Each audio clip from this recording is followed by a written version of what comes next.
L-inkjesta indipendenti dwar l-allegazzjoni l-kumpanija E-Grant hija ta' marti tiegħi jew ta' xi ħadd mill-familja tiegħi mmexxija mill-Maġistrat Aron Buġejja ma tħalli l-ebda dubju u hija ċara kristall.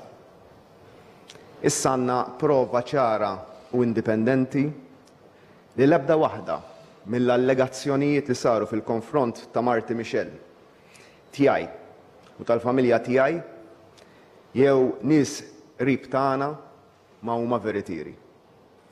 Mhux biss ma stabet l-ebda evidenza li E-Grant il-famuża kumpanija hija ta' Marti jew tiegħi jew ta' xi ħadd qrib tiegħi, imma laqqas instab fatt wieħed veritier fl-allegazzjonijiet li saru dwar Marti, dwari u dwar familti. Il-kalunja din hija l-akbar gidba fl-istorja politika ta' pajjiżna. Illum dil-gidba mhux biss hija kkonfermata, iżda hija ċċertifikata. Gidba ċertifikata minn inkjesta ta' membru tal-ġudikatura mhux magħżul minni għal din l-inkjesta, gawdi l-fiduċja ta' kulħadd u li ħa 15-il xahar biex stabbilixxa l-fatti kollha sal-iċken dettall. Aktar minn hekk mill-inkjesta rriżulta li ġew iffalsifikati li tajjeb inżid reat kriminali, ġew iffalsifikati dokumenti u firem sabiex jippruvaw jinġiebu bħala evidenza kontra Marti u kontrija. Id-Declarations of Trust, il-karti, li kellhom ikunu l-prova prinċipali li l-kumpanija E-Grant hija ta' Marti jew tiegħi, instab li kienu folots. Xi ħadd iffalsifikhom. Dan għalhekk kien attentat ċar u elaborat ta' frame-up fil-konfront tiegħi bħala Prim Ministru u fil-konfront tiegħi personali u tal-familja tiegħi. Minn min rrid li jien u Marti nittellaw il-qorti u niffaċċjaw akkużi serjissimi li setgħu iwasslu għal 12-il sena ħabs. Il-kodard li rrid jagħmel hekk firem u dokumenti folots. Għar minn hekk min għamel hekk u min kellu suppost jaf aħjar jidher li huwa kompliċi f'dawn id-dokumenti folots u prova jiddistabilizza il-pajjiż, iweġġa l-ekonomija u l-post tax-xogħol u l-għajxien ta' kull familja Maltija u Awċija. U fl-istess ħin iweġġa isem pajjiżna internazzjonalment. Nikkwota testwalment mill-konklużjoni tal-inkjesta. Id-Declarations of Trust ġew analizzati minn Forensic Document Analyst Key Forensic Services Limited tar-Renju Unit għal darbtejn. U nstab li l-firem ta' Jacqueline Alexander indikati fuqhom meta mqabblin mal-firem ta' Jacqueline Alexander ma kinux jaqblu. L-inkjesta żżid, nerġa' nikkwota. Dawn id-Declarations of Trust għalhekk huma dokumenti folots, kliem il-Maġistrat, magħmula minn xi ħadd li f'dan l-istadju għadu mhux magħruf. Fl-inkjesta jingħad bħala fatt li, nikkwota, ma nstabet ebda rabta dokumentarja stampata jew xhieda oħra li torbot lil Michel Muscat mal-proprjetà tal-isma ta' E-Grant Inc. Kif għedna sa mill-ewwel jum. La Marti, la jien, lanqas ħadd fil-familja tiegħi ma kellna xi kont bankarju f'Pilatus Bank. Aħseb u wara kemm irċevejna €1,000,000 fih. L-inkjesta fil-fatt tgħid li ma kien hemm l-ebda transazzjoni ta' ħlas ta' €1,017,000 għal preċiżazzjoni mill-kont ta' kumpanija Sara FZCO lil E-Grant Incorporated jew xi transazzjonijiet oħra bejn dawn il-kumpaniji. Il-qorti tgħid ukoll li tħarġet l-allegazzjoni li setet inħarġet xi evidenza mill-Bank Pilatus fil-famuża bagalja fil-lejl li din il-gidba ġiet inventata fil-konfront tiegħi. Il-qorti ma tħalli l-ebda dubju u tgħid, ikkwota, minn dan is-CCTV footage jirriżulta li l-allegazzjonijiet li dakinhar tal-20 ta' April 2017 fil-għaxija Ali Sadr klandestinament ħareġ kwantità kbira ta' dokumenti li kellhom x'jaqsmu mal-allegazzjonijiet li kien qed tagħmel li qed tippubblika Daphne Caruana Galizia ma rriżultax provata. Bl-istess mod, l-inkjesta tneħħi kull dubju fuq xi titjira li allegatament kien hemm dak il-lejl bell-Azerbajġan lejn l-Azerbajġan minn Malta, gidba oħra. Il-qorti tgħid ukoll li saret evalwazzjoni u tat importanza kbira lix-xhieda ta' Daphne Caruana Galizia li kienet laħqet tat ix-xhieda fil-konfront tiegħi u ta' marti qabel inqatlet. U rrid ngħid il-konklużjonijiet ta' din l-inkjesta ma jneħħu xejn mir-resolv tiegħi li kif ġew arrestati persuni li allegatament wettqu l-qtil insiru nafu l-fatti kollha dwar il-każ ta' qtil tas-Sinjura Caruana Galizia. Mal-qorti tgħid li x-xhieda li laħqet tat u li tatha kollha is-Sinjura Caruana Galizia u dik ta' Marija Efimova, persuna li wara li xedet fil-qorti ħarbet minn pajjiżna u llum hija attiva ħafna titkellem kontra pajjiżna bl-għajnuna ta' xi uħud li jemmnuha bla ma ċċekkjaw l-affarijiet li issa huma provati li huma gidba ċertifikata. Il-qorti b'dan il-każ tgħid u nikkwota. Biss din l-inkjesta sabet diffikultà kbira biex fl-aktar aspetti importanti tirrikonċilja l-verżjonijiet mogħtija minn Marija Efimova fuq naħa u Daphne Caruana Galizia u Pier Portelli fuq naħa oħra mal-kumplament tal-evidenza miġbura fuq xaqlieb oħra. Iżżid nerġa' nikkwota. F'ċerti aspetti anke kruċjali tal din l-inkjesta hemm verżjonijiet tant kontrastanti li bil-fors wieħed irid jieħu pożizzjoni lil min jemmen u fiex jista' jemmen. Saħansitra jgħid li repetutament ix-xhieda prinċipali kienu jew inkompatibbli ma' xulxin jew kompletament meruti mill-provi miġbura. Mill-ġdid ikkwotajt. Minn hawn tibda sensiela ta' xhieda li jikkonfermaw l-inkonsistenzi bejniethom. Fejn min jgħid li rad dokumenti, min jgħid li qatt ma waslu għandu u jwaħlu f'xulxin. Min jgħid li rad Declaration of Trust, min jgħid li qatt ma tawilu u min jgħid li rom biss.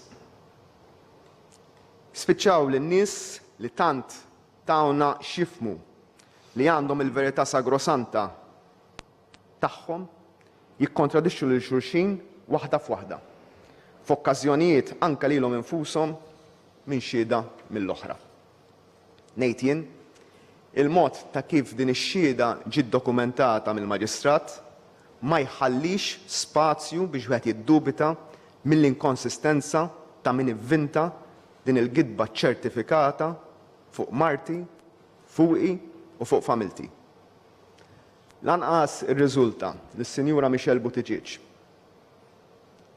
ħabiba tal-familja tiegħi li tgħix New York, kellha xi pagament ta' $400,000 jew kwalunkwe pagament ieħor leha jew xi kumpanija partikolari tagħha. Anke f'dan il-każ ġie kkonfermat gidba fuq nies innoċenti li l-unika dnub tagħhom hija li huma ħbieb tiegħi minn żmien ferm qabel dħalt fil-politika. Finalment, il-Maġistrat jikkonkludi mingħajr ma jħalli dubji li l-ewwel ġie kkonfermat dak li dejjem għedna l-isma ta' Grant qatt ma kienu tiegħi jew ta' marti jew ta' membri tal-familja tiegħi. It-tieni, ġie kkonfermat li la marti, la jiena u hawn il-Maġistrat jisemmi wkoll persuni oħra, il-Keith Schembri, il-Konrad Mizzi u lil John Dalli.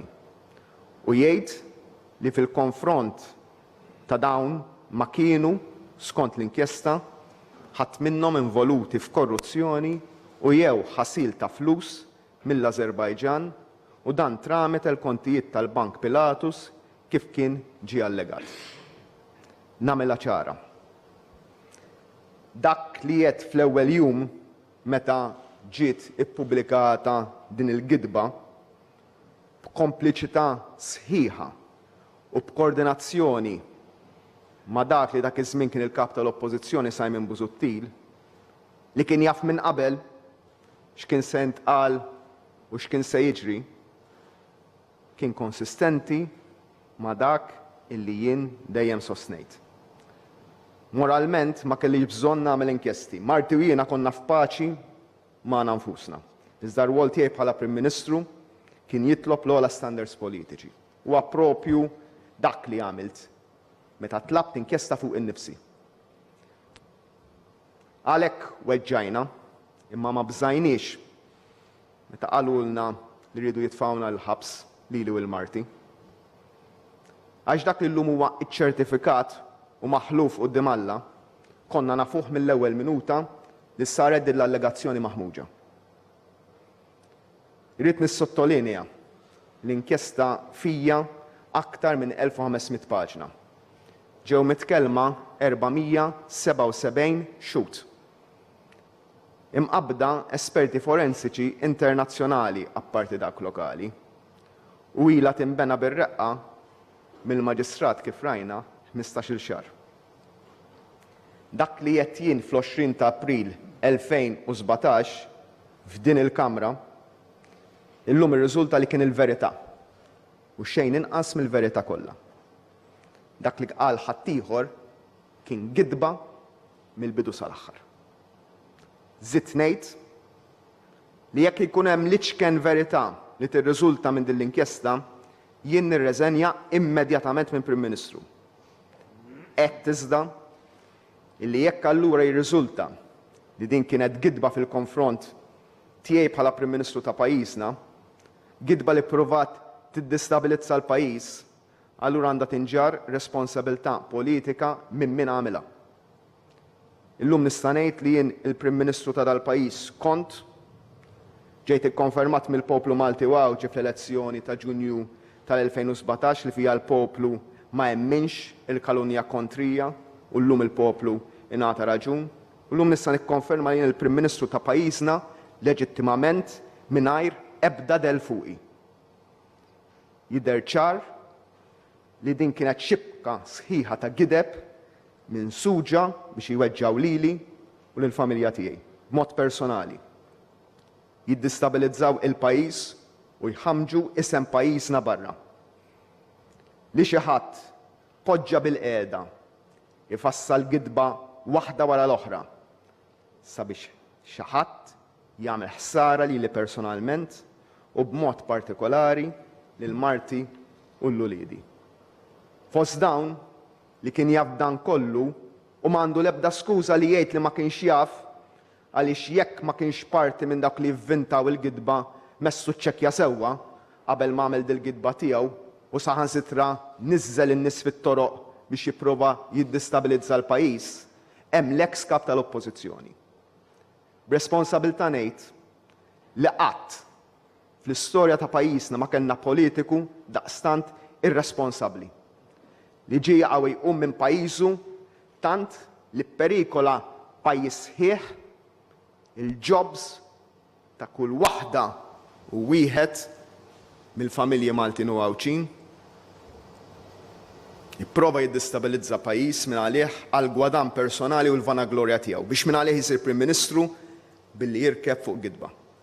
Arralu bil-kbir.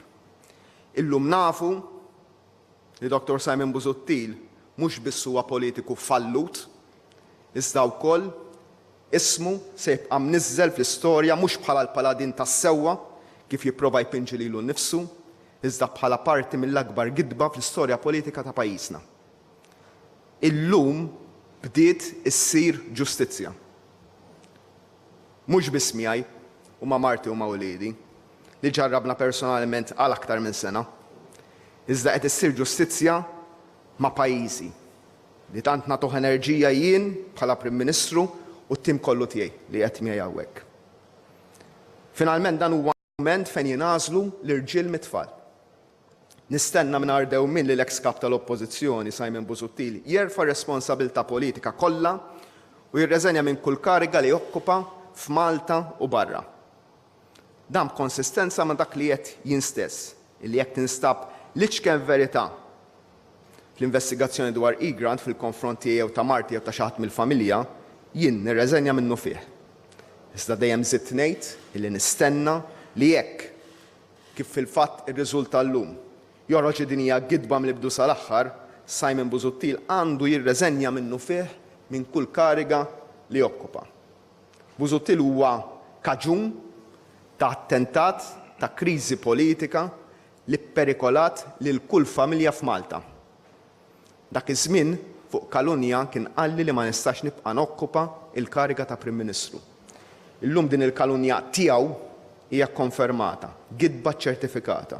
U għalhekk ngħidlu lilu li ma tistax tibqa' tirrappreżenta lil poplu fil-Parlament.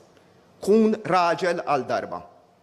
Taf li l-unika triq onorabbli li għandek hi li int titlaq il-barra. Lil-kap tal-Oppożizzjoni preżenti infakru bir-responsabilità illum hija tiegħu u jġorraw. Għandu jibda billi jneħħi l-Dr. Busuttil minn kelliem għal governanza tajba għal ġieħna. Jekk Simon Busuttil ma jirreżenjax mill-Parlament Malti minn jeddu, għandu jkun il-kap tal-Oppożizzjoni li jitolbu biex jirreżenja. Fin-nuqqas li ma jieħux dawn il-passi, Dr. D'Elia jkun qed jiċċappasu wkoll f'dan l-attentat ta' frame-up elaborat biex jipprova jiddistabilizza pajjiż. Kif diġà sar magħruf fl-istqarrija tal-Avukat Ġenerali aktar kmieni dalgħodu, jien permezz tal-Avukat tiegħi Dr. Pawlu Lija li nirringrazzjah minn qalbi, tlabt għal kopja tal-inkjesta kollha. It-talba tiegħi ntlaqet.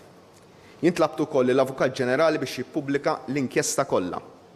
Irrid ngħid, kif huwa magħruf, li l-parir tal-Avukat Ġenerali huwa li ma jiġux ippubblikati l-ewwel parti fejn hemm dettalji bankarji ta' persuni privati u l-aħħar parti fejn jiġu indikati persuni li fuqhom għandhom isiru investigazzjonijiet ulterjuri mill-Pulizija. Bir-rispett kollu jien urejt li ma naqbilx. Nemmen li fl-interess nazzjonali u fġieħi trasparenza sħiħa li bija mexxejt f'dan il-każ kollu, inħoss li għandha tiġi ppubblikat